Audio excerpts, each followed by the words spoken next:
Deer monkeys, Python টেকে inter software making video সিরিজের next ভিডিওতে তোমাদেরকে স্বাগত।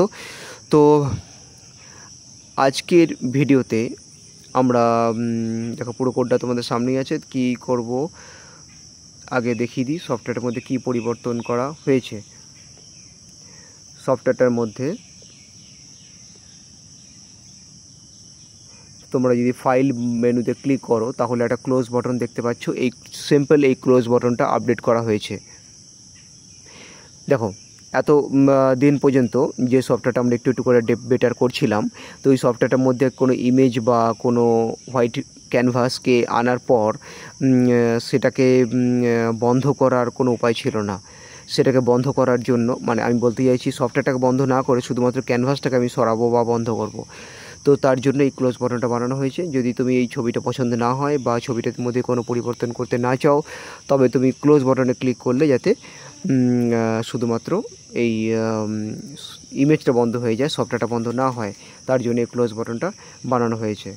তো এই পরিবর্তনটা করার জন্য কোথায় কী কী পরিবর্তন করেছি দেখো। সিম্পল এই দুটো লাইনকে যদি ফলো করো তাহলে তুমি বুঝে যাবে প্রোগ্রামের মধ্যে কোথায় কোথায় কী পরিবর্তন করা হয়েছে।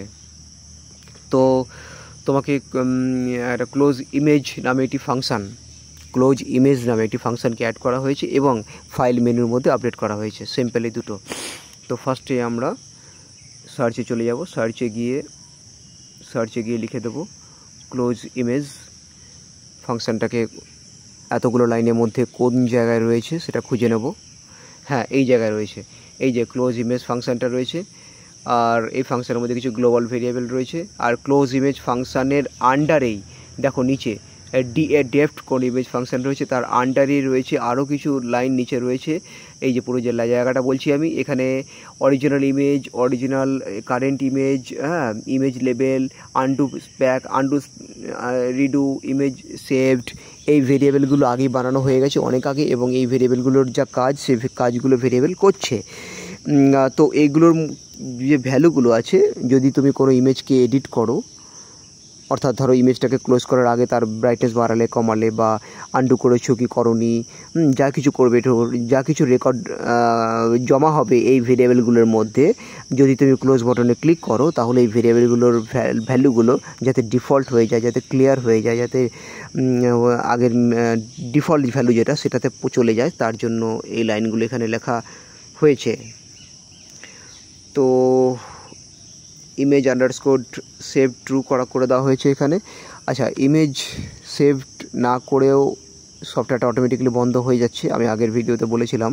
তো সফটওয়্যারটা একদমই পারফেক্ট তো নয়, একদম খুবই বেকার সফটওয়্যার এখনও পর্যন্ত।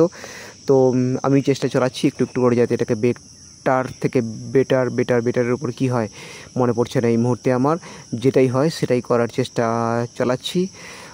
যাই হোক, এরপরে আমরা চলে যাব ফাইল মেনুতে। ফাইল মেনুর মধ্যে জাস্ট একটা ছোট্ট লাইন অ্যাড করা হয়েছে, ক্লোজ বাটন। এটা তো কোনো ব্যাপারই না, তোমরা এই লেভেলের প্রোগ্রাম দেখছো তারা নিশ্চয়ই এটা পারবে। তো এই যে ফাইল মেনুর মধ্যে অনেকগুলো বাটন আছে, নিউ, ওপেন, সেভ, ক্লোজ। এই দেখো ক্লোজ যে জায়গাটা হচ্ছে কোথায় এই যে এই লাইনটা।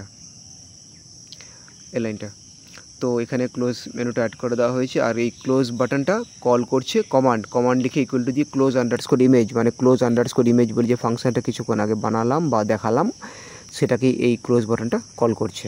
বাস এই ছোট্ট পরিবর্তনটা করা হয়েছে, তোমাদের সঙ্গে শেয়ার করে দিলাম। পুরো কোডটা কমেন্টে দেওয়াই থাকবে, যদি কোনো প্রবলেম থাকে আমাকে কমেন্ট করতে পারো। ধন্যবাদ, thank you, bye bye, tata.